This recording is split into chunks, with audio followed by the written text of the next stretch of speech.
Hey guys, this is Substitute Topher back again today in my 364,000 mile BMW 323i E46. Today's going to be a little bit of a different video. We're going to be going over everything that's wrong with this car after almost 400,000 miles. That includes exterior blemishes, interior blemishes, mechanical issues, and just overall how this thing has held up, how it still drives. So we'll get out, do a little walk around of this thing, and then we'll take it for a drive and see what this thing's like. All right. If you guys are unfamiliar with this car, this is my personal E46. I've owned it for about 9 months at this point, and it's been a really good car, knock on invisible wood. But being an old BMW, it certainly has its quirks and weird issues that have come and gone. And today we're going to talk about some of those, but I wanted to do a little bit of a walk around of this thing before we actually go out on the road and take it for a drive. So obviously after 364,000 miles, you know, this car has seen things. If this car could talk, I'm sure it would have some really good stories to tell. Obviously our fair share of rock chips that have started to rust here on the front of the car. Got a pretty nasty crack right there in the bumper, but all the lights still work. Nothing really wrong there. This is one of my favorites here. There's so much rust on the side of this car on the rocker panels that the previous owner has decided to attach what looks to be the wrong side skirt. I don't even think that this is the correct side skirt for this car, but anyways, we'll gloss over that. But it is held on with self-tapping screws, so that's an interesting quirk. I don't know why it's held on with self-tapping screws. I don't know if the mounting points for the clips have broken, if there's just, it's made of rust underneath and there's nowhere to mount anything, but that is the way that my passenger side skirt is held on. Obviously, more dings and scratches all over the side. This is an interesting one. This almost looks like he backed into a stop sign or something. It's really, really torn up right here along our C-pillar. Not really sure how that happened. Oh, also the antenna, that's missing. No idea where that is. It didn't have it on it when I got the car. More rust continued here onto the quarter panel. This bumper is actually attached pretty well. I was expecting that to flap a little bit more. Typical E46 rust right there. Try not to get tetanus touching that. Good amount of scrapes here on the rear bumper as well. It's a good old dent right there below the taillight. I'd assume this taillight's been replaced because there's also a dent up here, so that taillight was probably destroyed at some point. More rust carried onto this side. This wheel's at a bit of an odd angle. Maybe some sort of a curb tap or something. More scratches all the way down here. We do have some rust on this side rocker as well, but the side skirt looks different, which is why I'm thinking that the one on the passenger side is not even for this car. Maybe it's from like an E36 or something. I'm not too sure. This trim panel, that's missing, but it's actually in the car, so that's kind of helpful. Ooh, I didn't want to open today. Hopping into the back seat here, be able to take a look at this interior, where it's actually held up really well in the back seat. Don't really have any issues back here other than a tear in that seat. Oh, and if you haven't noticed, the camera on my face is touching the headliner. Nice and plush back here. Yeah, that's a pretty common issue with BMWs, so even if this car only had 100,000 miles on it, it would probably still have the headliner falling down. But at least it's not falling down up there, and you know, it just flaps a little bit in the wind in the summer when you've got the windows down. Otherwise though, I think there's supposed to be some kind of lid here, and that's missing. But yeah, let's go ahead and move up to the front of the car here and take a look at that. Actually, before we do that, let's take a look under the hood and listen to this thing run.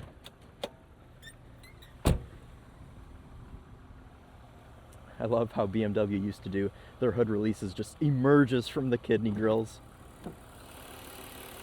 There you go. That is a 364,000 mile original 2.5 liter inline six. Runs pretty smooth, honestly. I'm pretty impressed with, again, is there anything wood? Looks like there's pieces of wood from a squirrel that used to live in here. Knock on that. Anyways, all right, let's go ahead and shut this hood and hop inside because it is freezing cold here in Michigan today. It's about 20 degrees. Ooh, but good thing I have functioning heated seats in my BMW. Okay, so this is where it starts to get interesting up here, is all of the things that have worn with the age of this car. So for one, our volume buttons here on the steering wheel, our cruise control buttons, all of the black dye has worn off of those. But for good reason on the volume buttons, because when you do turn the radio on, the volume knob, no matter which way you turn it, no, please, go away. Okay, that's also the only radio station it'll pick up, but we'll gloss over that for now. No matter which way you turn the volume knob, it increases the volume. So even if you're trying to turn it down, you're actually just turning it up and up and up and up more. So that is a crucial flaw, but that's okay because the buttons here on the steering wheel still work flawlessly. So I guess it doesn't really matter too much. You just have to remember, if you're letting someone borrow the car, don't use the volume knob. These cubbies here, they don't work. That doesn't work at all. Rolled my window down on accident. This one does work, but you have to hit it about 100 times for it to latch. Here, let's try it. There we go. Now, never open that again, and you'll never have to worry about it. What else do we have in here? Well, there's more sort of saggy bits up here and there, but honestly, overall, like, the steering wheel's not torn or ripped or anything. The overall condition of the seats as well, they're not too bad. I mean, even the driver's seat, there's a small tear right here and right there. But that's it. I mean, I've seen cars with half the miles of this with torn up driver's seats. So the fact that this car has held up as well as it has is really, really impressive to me. So now, let's talk about the elephant in the room. What about engine codes? I mean, these old BMWs are pretty famous for throwing lots of engine codes and other warning lights, and it appears right now, you know, I've got my handbrake up, I don't have my seatbelt on, there are no warning lights on this E46, but the previous owner left me a little present in the form of black electrical tape over our check engine light, and you can see that shining through right there. But while we're on the subject of check engine lights, I feel like it's a good time to mention the sponsor of today's video, which is Fixed. Fixed is an OBD2 Bluetooth scanner that you can pair to your phone, anyone that has a smartphone, so everyone nowadays. It's a free to download app in the App Store. I already have it installed. Pretty easy to operate. You just have to plug this little guy into your OBD2 port while the vehicle is running, so we'll go ahead and do that right now. Yes, that's a winner. Took me a second to find the hole there. Apologies for that. So anyways, like I said, you just open up the Fixed app, where, as you can see, I did this yesterday, and I had 4 issues with this E46, and we'll go ahead and take a look at those right now. So yesterday, this thing had a random misfire. I don't really know what that was about, but the cool thing about Fixed is it lays out all of your different codes here in a nice, organized way. And also, gone are the days of having to Google what codes mean. So if you had an old code scanner, you know, you would have plugged it in and saw P0302. Well, what does that mean? You have to pull out your phone, Google 2000 BMW 323i P0302. But with Fixed, you don't have to do that. You just simply click on this. It tells you, well, you've got a misfire in cylinder 2. You can see how severe the issue is, which in this case is very severe. You can also back out here and see what other issues we had yesterday when we scanned this car. It looks like all the other issues were related to the O2 sensors, which is pretty common for a car with so many miles on it. And this is pretty important if you're in a state that requires emissions testing. So you definitely want to make sure you get stuff like this taken care of if you want your car to pass emissions. And it even says that right here, may not pass emissions test. It tells you it's a moderate issue. It's not going to affect the way you're driving. So we do have major driving impacts here. Let's see if I rescan this right now, if those misfire codes are gone, because the car does not appear to be misfiring anymore. All right, so we do have that stored misfire code still. I don't think we're doing any sort of misfiring, but it is still in there. Okay, so now that we've confirmed that we have all these codes, we can actually clear our check engine light, which will probably prominently come back because we are in a very high mileage BMW. But anyways, gloss over that. Aha! You can see that it is gone. Check engine light is gone, and if I want to double make it gone, I can restick my tape. But you can see Fixed has successfully cleared your vehicle's codes. Very, very cool. So we'll see if any of those codes come back. Positive, of course. There you go. All right, Another cool thing about this app, before we get on the road driving this car, you can store different vehicles in here. So as you can see, we've got the Topher's cars in here. We've got his 97 Volvo 850R, his 2006 4Runner, and my E46. So if we click on my car here, we can actually see different maintenance intervals as well. You can see my current mileage up there, 364,622. I've got my last oil change recorded at about 363,000 miles, so it tells me when I need to get my next oil change. It tells me when I need to replace my battery. I just measured my tread depth on my tires, which are brand new. They're all at 100%. In fact, the set of tires on these Michelins, I think are probably worth more than the entire car, at least when they were new, brand new on the shelf. But anyways, and also, it's telling me right now that my wipers are due for replacement because these are 2-year-old wipers on this car. So when you actually need to get something replaced, it'll tell you right there on the bottom, highlighted in red. Lots of cool features on here that aren't behind a paywall, guys. I mean, all this stuff is available for free. All you have to do is buy the little dongle that I showed you earlier that I plugged into the port. Now, usually that dongle is $60, but since you guys are subscribers of the Topher, you're able to use our link in the description and get that thing for only $20 with free shipping. $20 shipped to your door. And I mean, you can access everything that I just showed you. Why don't we go ahead and take this high mileage hero out on the road and see what it's like to drive. We do have a video on this car of just an overall ownership review, so if you haven't seen that, that will be linked in the description as well. Into first gear. I am so happy that this car is a 5-speed manual, because if it was an automatic, I probably would not have bought it. Do I trust a manual transmission with 364,000 miles? Yes, I think I do. Do I trust an automatic transmission with 364,000 miles? Probably not. We're talking about things that do work very well. The climate control and the heated seats are insanely accurate still. The heated seat gets really hot. The automatic climate control works as it should. I just had to turn it off because it was making me hot. Super smooth linear powertrain in these old BMWs. Gotta love a good naturally aspirated inline 6, especially these older 2.5s.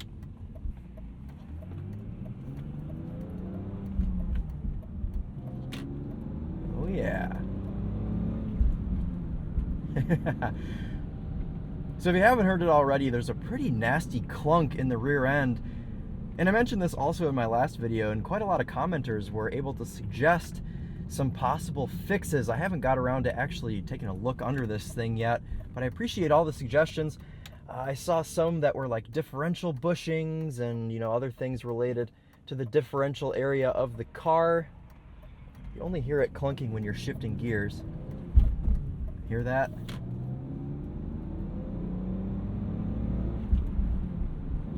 I've learned to be a little bit more gentle with this car. You know, if you're really gentle with it, you don't hear as bad of a clunk. It's pretty tough to come up with things that are actually wrong with this car when it comes to driving, because a lot of the problems with this thing are all cosmetic, which really doesn't matter to me. You know, for a car that cost me $1,000 that I've owned for 9 months, it's really not too big of a deal to me that it has cosmetic issues. I will say the clunk is a little bit concerning. I'm kind of scared that the rear subframe is just going to rip out of this thing and send me spinning in a lazy fashion across 2 lanes of traffic, but hopefully that doesn't ever happen. I try to be gentle with this car around corners. Still rev it out in a straight line though, you know, because BMWs like to be driven hard. Oh yes, it does also have quite a stiff accelerator pedal. You gotta really get into it if you want this car to go anywhere.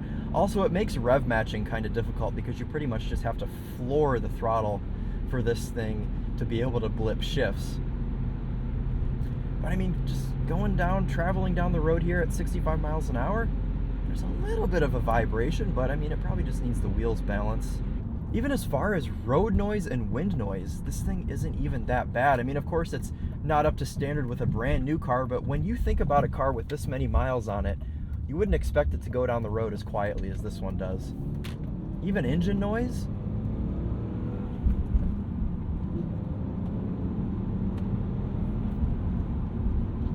It's so quiet. I am an early 2000s businessman simply on his way to work. Nothing to see here. Just don't look at that. Now we're normal. Try for a rev match. There we go. I'm getting better at it. Just have to tame this car and show it respect and understand that it's driven all the way to the moon and halfway back again. There's a chip on the bottom of the windshield, and the Topher has specifically advised me not to use defrost until I get that fixed. The Topher, if you're watching, just don't look at the climate control panel. I'm not using defrost. Entering the highway now.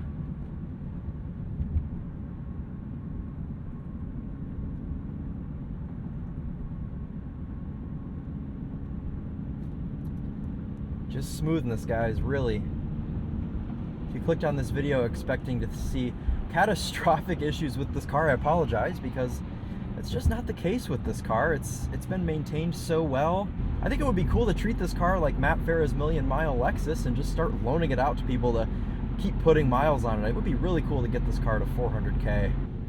Cheap cars are so much fun. I mean, I don't know about you guys, but I love just being able to get in a $1,000 car and drive without having to worry about getting dinged in a parking lot or somebody tapping into you with a shopping cart, or, I mean, really anything. Put gas in it, change the oil, park it in the front spot at the grocery store, and all is fine. You don't have to worry about it. That is the beauty of beaters. And here in Michigan, you know, a lot of car people have beaters because you don't want to drive your nice car in the winter. And that's another great use for these really cheap cars, is you can drive them year round in the winter, in the salt. This one's already got so much rust on it, I will probably just drive it till it rusts in half. I am genuinely blown away with the way that this car drives, because when I bought this car, my buddy that I bought it from didn't necessarily disclose the miles very far in advance. It was kind of like I'm selling you this E46 for $1,000, you know, it's been well maintained, whatever. And to be honest, the reason he didn't disclose miles is because I didn't ask him. And when it showed up and I read the odometer, I was like, wow, this thing's gonna be a turd. But I honestly trust this car with 364,000 miles more than I would a car with 100,000 miles on it, because BMWs, especially from this era, thrive when they've been driven, and this car has been driven, and driven a lot. I think it's time to take this thing ice racing. I think we need to get the Topher behind the wheel of this car and get his driving impressions, because, you know, that will be fantastic to watch. Maybe in a rallycross or ice racing situation, I think this car would be a blast to race, and then we'll see if it decides to break down while during an SCCA event. Yeah, if you're gentle with it, you don't even hear the clunk.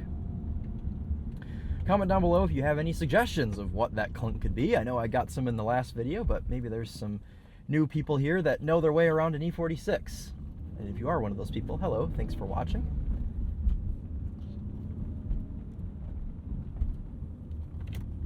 Oh, almost forgot my turn signal.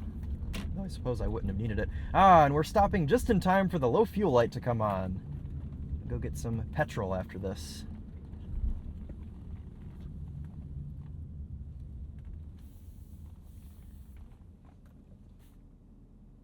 Pull up our functional parking brake. Let's go ahead and scan this thing again and see if there are any new codes after our test drive. Just one. Just that O2 sensor is the only one that has stayed around. And again, it's telling us this is a severe issue. I love having these beaters, but they're gonna have their issues. They're gonna have their engine lights. And having something like Fix that you can just leave plugged in down there. I mean, you don't even need to go in and plug in your silly corded, you know, reader down there. You can just have the app, have the dongle. If a check engine light comes on, pull your phone out, hit scan, and it's that easy. And you can keep track of all your beaters here on the My Garage tab in Fix. So thanks again to Fix for sponsoring this video. And that is going to wrap it up for us today, guys. Good old-fashioned key. That's a good-looking key. BMW just did so much right during this. Hello, there we go. Man, the seatbelt's a little bit difficult sometimes too, but anyways. Ooh. BMW did such a good job with their cars during this era, and this car is no exception. Even though it's the base model, It's still an inline six, it's still a 5-speed manual, it's still got sports seats, and it's still running almost 400,000 miles later. I really do like this car. Comment below any ideas. If you want to see anything, any sort of content with this E46, if you want to see us go ice racing, if you want to see us go rally crossing with this car, I think that would be a lot of fun. All right, everyone. Well, thanks so much for watching. I always love filming this car and my personal cars, so it's been a pleasure driving this car today. And again, this has been Substitute Topher filling in for the Topher today, and we'll see you guys in the next video. But I think now's a good time to talk about the sponsor of today's video, which is Fixed. Oh, and the cup holders have come with it. Right.